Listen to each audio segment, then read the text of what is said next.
لے لیا جائے، اور باقی صحیح علم یا ائمہ علیہ الصلوۃ والسلام کے پاس ہے یا خداوند عالم کے پاس ہے. ہم کتابوں سے جو چیزیں ہم تک پہنچی ہیں صرف اسی کے حساب سے بات کر سکتے ہیں. جیسا کہ مولانا نے ابھی اشارہ کیا کہ جو شہدائے کربلا ہیں ان کی ترتیب کے لحاظ سے الف با سے شروع کریں گے، چونکہ اس کے اندر بہت سے ایسے شہدائے کربلا ہیں کہ جہاں کے اوپر کچھ نام ملتے ہیں، کچھ تکراری ہیں، کچھ کنیت کے اعتبار سے ہیں، کچھ اسامی کے لحاظ سے. لہذا بہتر اور مفید یہی ہے ہمارے لیے انشاءاللہ کہ ہم الف با کے اعتبار سے چلیں. لہذا مولانا سے یہ درخواست ہے کہ آپ کس شہید کو سب سے پہلے بیان کرنا چاہیں. دیکھیں، دو نام ملتے ہیں شہدائے کربلا میں کہ جن کا نام ابراہیم ہے، اور الف با کی ترتیب سے سب سے پہلا نام یہی آتا ہے، کیونکہ الف اور بے کے لحاظ سے تو الف با میں سب سے پہلا نام ابراہیم آتا ہے. تو علماء نے دو نام لکھے ہیں، یعنی اگر مختلف کتابوں کو ہم پڑھیں تو دو نام ملتے ہیں، ایک ابراہیم بن حسین اور ایک ابراہیم بن حسین. ابراہیم بن حسین نام جو ہے اس کو اکثر علماء نے نہیں لکھا ہے. اس لیے نہیں لکھا ہے کہ یہ ابراہیم ابن حسین امام حسین علیہ الصلوۃ والسلام کی طرف منسوب کیے جاتے ہیں، یعنی ابراہیم ابن حسین ابن علی ابن ابی طالب علیہ الصلوۃ والسلام. تو اس میں چونکہ ابراہیم نام کے بیٹے کا امام حسین کے لیے ہونا ثابت کمتر ہے، یعنی چونکہ اکثر روایات یہ کہتی ہے کہ امام حسین کے جو بیٹے تھے وہ کربلا میں وہ سب علی نام سے تھے، اور یا اگر کوئی اور نام ملتا بھی ہے تو عبداللہ نام ملتا ہے، جس کو اکثر وہی جناب علی اصغر کا ہی ایک الگ نام یا کنیت مانی جاتی ہے. لہٰذا زیادہ تر علماء نے ابراہیم بن حسین کو جو بیان ہوتا ہے فہرست میں، اس کو یہ کہا ہے کہ ممکن ہے، بہت ممکن ہے کہ یہ نام اصل میں ابراہیم ابن حسین ہی رہا ہو، اور کتابت کی غلطی سے، تلفظ کی ایک نزدیکی ہونے کی وجہ سے زبان پہ حسین حسین ہو گیا، اور بعد میں کتابت میں بھی وہ حسین بن گیا. لہٰذا ابراہیم ابن حسین اور جو رجس ان کے لیے اور جو شعر ان کی طرف منسوب کیے جاتے ہیں، بالکل وہی شعر جناب ابراہیم ابن حسین کے لیے بھی بیان کیے جاتے ہیں. لہٰذا اکثریت اس بات پر آتی ہے کہ جو کربلا میں جو ابراہیم ہیں وہ ابراہیم ابن حسین ہیں، اور یہ شہید کربلا شہدائے کربلا میں سے ہیں. اور ان کے سلسلے میں جو چیزیں ہمارے پاس پہنچی اس میں ایک بہترین چیز، ان کی کنیت جو ہے وہ ابو اسحاق ہے، اور ابو اسحاق کی کنیت کے بعد ان کا نام ابراہیم ابن حسین اور اسدی یعنی قبیلہ بنی اسد سے ان کا تعلق تھا. اور انہوں نے امام حسین علیہ الصلوۃ والسلام کی شان میں خود یوم عاشور جو شعر کہا، کیونکہ عام طور سے عرب شعر کہنے کا ہنر رکھتے تھے اور عام طور سے فی البدیہہ اشعار کہتے تھے، اور جنگ کے حالات میں بھی وہ اشعار کے ذریعے سے اپنی بات کو پہنچانے کی کوشش کرتے، یا رجز جو اکثر جنگوں کا طریقہ تھا اس میں پڑھتے تھے. تو انہوں نے رجز پڑھنے سے پہلے، اپنا رجز پڑھنے سے پہلے جو شعر پڑھا ہے وہ اس طرح سے کہ اقدم حسین اليوم تلقى احمدا ثم اباك الطاهر المؤيدا الحسن المسموم ذاك الاسعدا والذو الجناحين حليف الشهداء والحمزة الليث الكمع السيدا في الجنة الفردوس فاز سعدا. اس کا مفہوم یہ ہے کہ آگے بڑھیے اے حسین ابن علی، یعنی امام حسین علیہ الصلوۃ والسلام سے ارشاد فرما، یہ شخص کہہ رہا ہے، یعنی جناب ابراہیم ابن حسین اسدی یہ کہہ رہے ہیں کہ اے حسین آگے بڑھیے کہ آج کا دن، آج آپ کے جد جناب احمد مختار یعنی رسول اکرم صلی اللہ علیہ وآلہ وسلم سے ملاقات کا دن ہے، اور کیونکہ شہادت کے بعد ہم ان سے ملاقات کریں گے، اور آپ کے والد جو طاہر بھی ہیں اور معید بھی ہیں، یعنی جن کو تائید حاصل ہے خداوند عالم کی طرف سے، یعنی امام برحق ہونے کی تائید حاصل ہے، اور طاہر بھی ہیں، ان سے ملاقات کریں گے، اور حسن مسموم سے ملاقات کریں گے، یعنی امام حسن مجتبیٰ علیہ الصلوۃ والسلام سے جو سعادت کے مالک ہیں. وذل جناحین یعنی دو پروں کے مالک، جن کو ہم اردو زبان میں جعفر طیار کہتے ہیں، اڑنے جو حلیف ہے شہداء کے، یعنی شہداء ان کے اوپر غبطہ کریں گے یوم القیامہ ان کی عظمتوں کو دیکھنے کے بعد، تو ان سے ملاقات کا دن ہے. اور اسد اللہ اور اسد رسول یعنی جناب حمزہ سے ملاقات کا دن ہے، جو جنت میں کامیاب اور سعید زندگی گزار رہے ہیں. تو آج کا دن ان سے ملاقات کا دن ہے. اور اس کے بعد آپ مقتل میں گئے، جیسا کہ علماء نے لکھا ہے کہ اور مقتل میں پھر آپ نے جانے کے بعد ایک رجز پڑھا. آپ نے جو رجز پڑھا اس میں آپ نے کہا اضرب منکم مفصلا وساقا لیحرق اليوم دما احراقا وتزرق الموت ابا اسحاقا عنی بن الفاجر الفاسقہ، کہنا یہ چاہ رہے ہیں کہ آج میں تمہاری ہڈیوں کو تلوار سے تمہارے اوپر حملہ کروں گا اور تمہارے جوڑ اور بندوں کو میں اپنی تلوار سے توڑ دوں گا، اور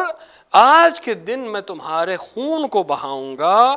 اور اے ابو اسحاق، اپنے ہی آپ کو کہہ رہے ہیں، ابو اسحاق ان کی کنیت تھی، کہ آج میں ان دشمنوں کو جو فاسق اور فاجر ہیں ان کو میں موت عطا کروں گا، اور اس میں مجھے کسی قسم کا کوئی عار نہیں ہے۔ یہ کہنے کے بعد آپ نے میدان جنگ میں آپ تشریف لے گئے اور آپ نے عظیم جنگ کی، اور بعض روایات میں ہے کہ 50 کفار کو، بعض نے 84 کا ذکر کیا ہے کہ 84 دشمنان اہل بیت علیہ السلام کو آپ نے واصل جہنم کیا، اور اس کے بعد آپ کے اوپر حملہ کیا دشمنوں نے، تو پھر آپ تاب نہ لا سکے اور زمین پر گرے۔ امام حسین علیہ السلام نے بھی آپ کے لیے دعا فرمائی ہے۔ امام حسین کی ایک خاصیت یہ تھی یوم عاشور کہ کوئی بھی شہید جب زمین پہ گرتا تھا تو امام حسین سب سے پہلے اس کے پاس پہنچتے تھے، اور دوسروں سے بہت تیز رفتار امام حسین شہداء کی طرف جاتے تھے، اور یہ خاصیت ہے میدان کربلا کی، کیونکہ اگر آپ جنگوں کے احوال کو دیکھیں اور جنگ کے معاملات کو سمجھیں تو کوئی بھی فوج کا سردار جو ہوتا ہے وہ سپاہیوں کے گرنے پر اس کے جنازے پر نہیں جاتا، بعد میں ممکن ہے جو مجروح اس کے پاس گئے، کیونکہ جنگ کا اصول کے خلاف ہے کہ جو کمانڈر ان چیف ہو یا جو اصل لشکر کا سردار ہو وہ ایک دم آگے چلا جائے، ممکن ہے علمدار چلا جائے، ممکن ہے دوسرا سپاہی چلا جائے، لیکن خود سردار نہیں جاتا۔ لیکن امام حسین علیہ السلام نے خاصیت جو یوم عاشور کی ہے، یا شاید ان شہداء کا مقام اتنا زیادہ تھا، یا امام حسین علیہ السلام ان کی عظمت کو بیان کرنا چاہتے تھے کہ جو بھی گرتا تھا امام حسین سب سے پہلے اس کے بالین پہنچتے تھے اور اس سے بس باتیں کرتے تھے، اگر اس میں رمق باقی ہوتا تھا تو اس کے لیے وصیت سننے کی کوشش کرتے تھے، یا اس کو دعا دیتے تھے اور اس سے گفتگو کرتے تھے، اور یا اس کو بشارت دیتے تھے، تو خود یہ ایک اپنے آپ میں ایک بہت خاصیت ہے۔ تو امام حسین علیہ السلام کے بالین جا کر آپ کو دعا دی، اور یہ اس شعر کی تائید میں یہ کہا کہ ان قریب میں بھی تمہارے ساتھ اپنے جد سے اور اپنے بابا اور اپنے بھائی حسن سے ملاقات کروں گا۔ جزاک اللہ ناظرین محترم، کہ جیسا کہ ابھی آپ نے مولانا کے اس بیان سے آپ کو مستفیض ہوئے، کہ اس بیان کے اندر مولانا نے اس طرف اشارہ کیا کہ جناب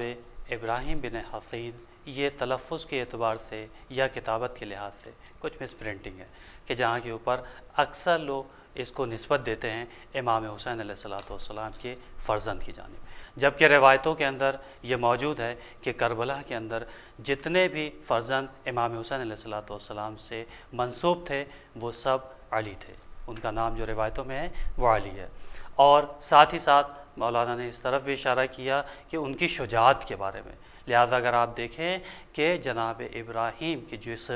رجس کو اور جس چیز کو ابھی مولانا نے آپ کی خدمت میں پڑھا ہے اور جس چیز کو تلاوت کیا ہے، وہ ایک اہم پیغام کی جانب اشارہ کر رہا ہے، کہ جس کے اندر وہ اپنی بہادری کو، اپنی دلیری کو اور اپنی شجاعت کو بیان کر رہے ہیں، اور امام حسین علیہ السلام کے امامت کو بھی بیان کرنا چاہ رہے ہیں کہ ہماری قربانی صرف اس کے لیے ہے کہ جو منصب امامت کے اوپر فائز ہے۔ لہٰذا ان تمام چیزوں کو مد نظر رکھتے ہوئے امام حسین علیہ السلام نے بھی ابراہیم بن حسین کے جنازے کے اوپر اسی طریقے سے تشریف لے گئے جس طریقے سے بنی ہاشم کے جنازے کے اوپر امام حسین علیہ السلام تشریف لے گئے۔ لہذا انشاءاللہ امید ہے کہ یہ بیان کہ جو مولانا کی جانب سے ابھی آپ تک کے منتقل کیا گیا ہے یہ آپ کے لیے مفید ثابت ہوگا اور آپ کے علم میں اضافے کا سبب بنے گا۔ ایک سوال اور ہے وہ جناب ابراہیم بن حسین کے حوالے سے کہ آپ کا تعلق، جیسا کہ ابھی آپ نے اشارہ کیا کہ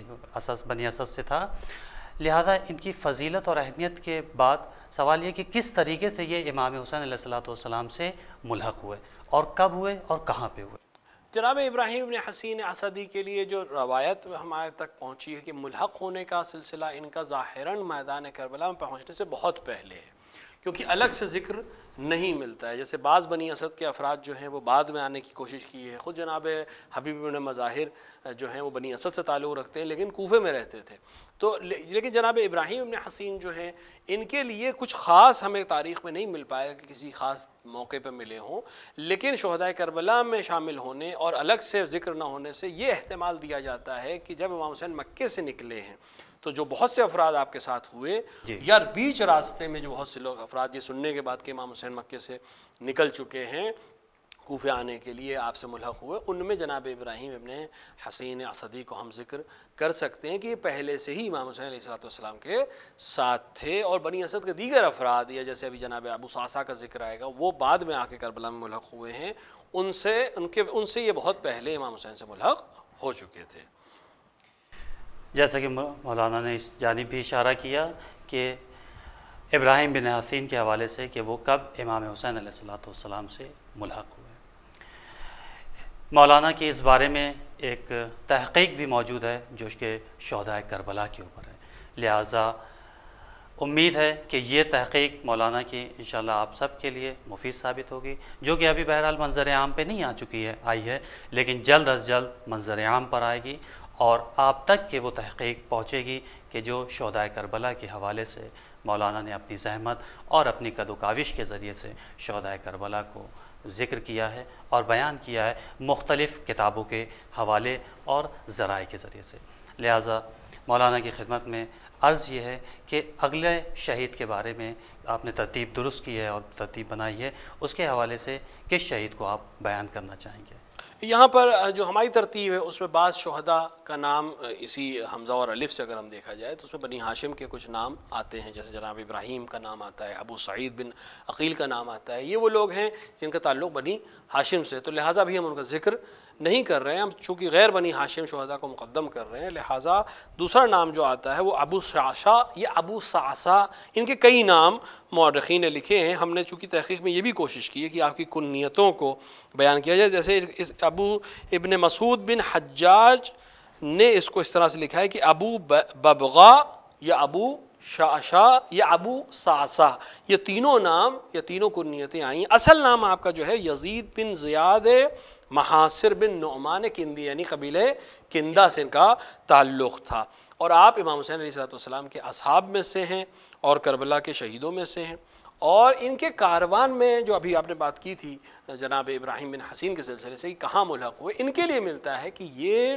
لشکر کے ساتھ آئے تھے، یعنی ابن زیاد نے جو لشکر امام حسین کے لیے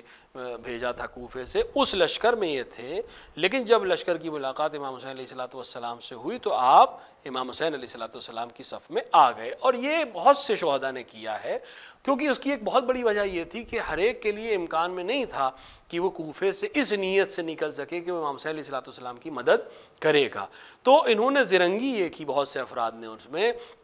کہ وہ لشکر ابن زیاد میں جا کر مل گئے، وہاں سے ہتھیار لے لیا اور وہاں سے سواری بھی مل گئی اور وہاں سے اجازت بھی مل گئی کوفے سے نکلنے کی، کیونکہ وہ افراد جو امام حسین سے ملنے جانا چاہتے تھے ان کے لیے راستہ بالکل بند کر دیا گیا تھا، اور اسی طرح جو مشہور لوگ تھے جن کے بارے میں یہ تھا کہ یہ حتماً امام حسین کی مدد کریں گے، یا ان کو گرفتار کر لیا گیا تھا یا ان کو نظر بند کر دیا گیا تھا، تو جو غیر معروف لوگ تھے جن کے اوپر معلوم نہیں تھا کہ واقعی امام حسین کے چاہنے والے ہیں یا نہیں ہیں، انہوں نے یہ کام اکثر یہ کیا کہ وہ لشکر میں شامل ہو گئے کوفے کے، اور جب کوفے کا لشکر امام حسین سے ملا جس مقام پر بھی ملا یہ اپنا گھوڑا دوڑا کر امام حسین کی صف میں آ گئے، کیونکہ اکثر یہ ہوتا تھا کہ دونوں لشکر ملے، گفتگو ہوئی، کچھ باتیں ہوئیں، تو روایت میں ملتا ہے کہ جب یہ لشکر امام حسین یہ جس لشکر کے ساتھ آئے تھے، جب اس لشکر نے امام حسین علیہ السلام سے ملاقات کی تو وہ امام حسین علیہ السلام کی طرف چلے آئے اور امام حسین کے ساتھ ہو گئے۔ بعض روایات میں یہ بھی ملتا ہے کہ جب امام حسین کربلا نہیں پہنچے تھے تب یہ آ کر امام حسین سے مل چکے تھے، یعنی کیونکہ ایک ان کا مکالمہ ہے جو اس آدمی سے ان کا مکالمہ ہے کہ جو خط لے کر آیا تھا جناب حر کے پاس کہ امام حسین اب جہاں بھی مجھے تمہیں یہ خط ملے امام کو حسین ابن علی کو وہیں روک لینا اور کوشش کرنا کہ ان کو پانی بھی میسر نہ ہو، کیونکہ روایت کہتی ہے کہ 2 سوار کوفے کی طرف سے آئے، جب یہ بات ہو چکی تھی کہ امام حسین اور جناب حر کا لشکر اغل بغل چل رہا تھا ایک بے راہے کی طرف، کیونکہ سب کو معلوم ہے کہ جب امام حسین اور جناب حر کے لشکر کی ملاقات ہوئی تو امام حسین نے پہلے یہ پیشکش کی کہ مجھے کوفے جانے دو، اس نے کہا مجھے یہ آرڈرز ملے ہیں، جناب حر نے کہا کہ مجھے یہ حکم ملا ہے کہ آپ کو کوفے نہیں جانے دے سکتا، امام نے کہا ٹھیک ہے میں واپس چلا جاتا ہوں مدینے کی طرف، کہا ہمیں یہ بھی اجازت نہیں ہے کہ ہم آپ کو واپس جانے دیں، تو آخر میں یہ طے ہوا کہ ہم ایک بے راہی کی طرف چلیں گے جو نہ کوفے کی طرف جاتا ہو نہ ہی مدینے کی طرف جاتا ہو، یہاں تک کہ کوئی اور حکم آئے، اور ایک خط لکھ دیا حر نے ابن زیاد کو کہ اس طرح کا معاملہ ہو چکا ہے، اب کیا حکم ہے۔ تو اب یہ لشکر جب چل رہا تھا اسی دوران یہ جب 2 سوار کوفے کی طرف سے آئے اور انہوں نے آ کر امام حسین کو سلام نہیں کیا اور حر کو سلام کیا۔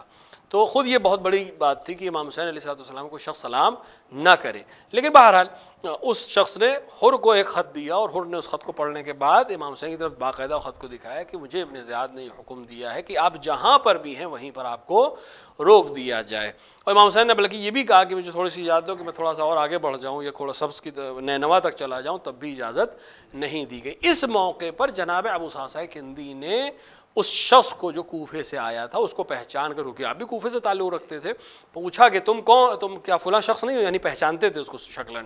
اور اس نے کہا کہ ہاں میں فلاں شخص ہوں۔ تو اس نے کہا کہ وائے ہو تم پر، یعنی جناب ابو صعصع نے کہا وائے ہو تم پر، تم فرزند رسول کو سلام نہیں کرتے ہو، تم اب حر کو سلام کرتے ہو، فرزند رسول کو سلام نہیں کرتے ہو۔ تو اس نے کہا کہ میں ابن زیاد کا مامور ہوں اور میں ابن زیاد کے لشکر کے سردار کو سلام کرنے پہ مامور ہوں، ابن زیاد کے مخالفین کو سلام کرنے پہ مامور نہیں ہوں۔ تو ابو صعصع نے، جناب ابو صعصع نے اس سے کہا کہ وائے ہو تجھ پر، تجھے میں جہنم کی بشارت دیتا ہوں کہ تو جوانان جنت کے سردار کو سلام کرنے پر تجھے عار ہے، تو نے اپنا دین بھی بیچ دیا اور تمہارے جو سردار ہے اس نے بھی اپنا دین بیچ دیا ہے، تم لوگ دین سے کوئی تعلق نہیں رکھتے ہو۔ اور آپ نے امام سے یہ بھی عرض کی کہ اگر آپ چاہیں تو ہم اسی وقت رسالہ حرس کے مقابلہ کر سکتے، تو امام نے کہا کہ ہم جنگ کی شروعات کرنے والوں میں سے نہیں ہوں گے۔ تو جناب ابو صعصع اس عنوان سے بہت مشہور، بہت بہادر، بہت شجاع ہیں، ان کی بہت سی یعنی تقریباً تمام منابع میں، یہاں ہمارے پاس جو فہرست ہے اس میں تقریباً 20 سے زیادہ مقتل ہیں جس کے اندر ابو صعصع کا پورا عنوان موجود ہے کہ انہوں نے کربلا میں شہادت نصیب کی۔ یہ پورا ذکر جو ہے یہ ہمارے پاس موجود ہے، جس میں جناب ابو صعصع کی گفتگو، جناب ابو صعصع کا کندے قبیلے سے تعلق ہونے کے ساتھ ساتھ دوسرے افراد کو روکنا، بتانا، کوشش کرنا کہ تم کس طرح سے حسین ابن علی سے مقابلہ کر سکتے ہو۔ اور بہت جزاک اللہ، بہت بہت شکریہ کہ آپ نے اپنا قیمتی وقت ہمارے حسینی پروانے پروگرام کو دیا، کہ آپ کے بہترین بیان اور بہترین انداز سے انشاءاللہ امید ہے کہ ہمارے ناظرین مستفیض ہوں گے۔ جس بات کو آپ نے اپنی جگہ کے اوپر روکا، انشاءاللہ اگلے پروگرام کے اندر یہیں سے ابتدا کریں گے تاکہ آپ کی بات مکمل ہو جائے اور شہدائے کربلا کی اہمیت اور فضیلت بھی بیان ہو سکے۔ جیسا کہ ابھی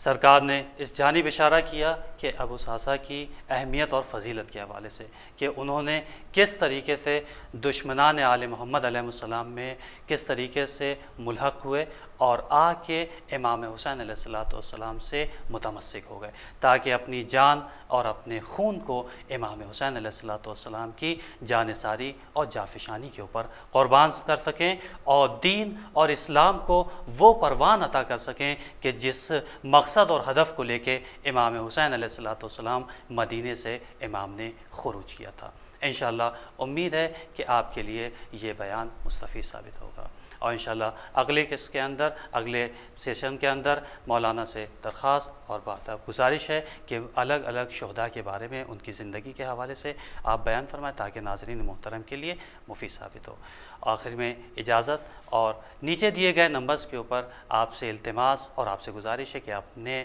رائے کے ذریعے سے، اپنے مشورے کے ذریعے سے ہمیں نوازیں اور ہمارے اس پروگرام کو خود بھی دیکھیں اور دوسروں تک کے اس پروگرام کو شیئر بھی کریں تاکہ زیادہ سے زیادہ شہدائے کربلا کی اہمیت اور فضیلت دوسروں تک کے منتقل ہو سکے۔ والسلام علیکم ورحمۃ اللہ وبرکاتہ۔ آخر میں امام دعائے ظہور امام عجل اللہ تعالیٰ فرجہ شریف پڑھتے ہیں۔ بسم اللہ الرحمن الرحیم، اللہم عجل لولیک الفرج۔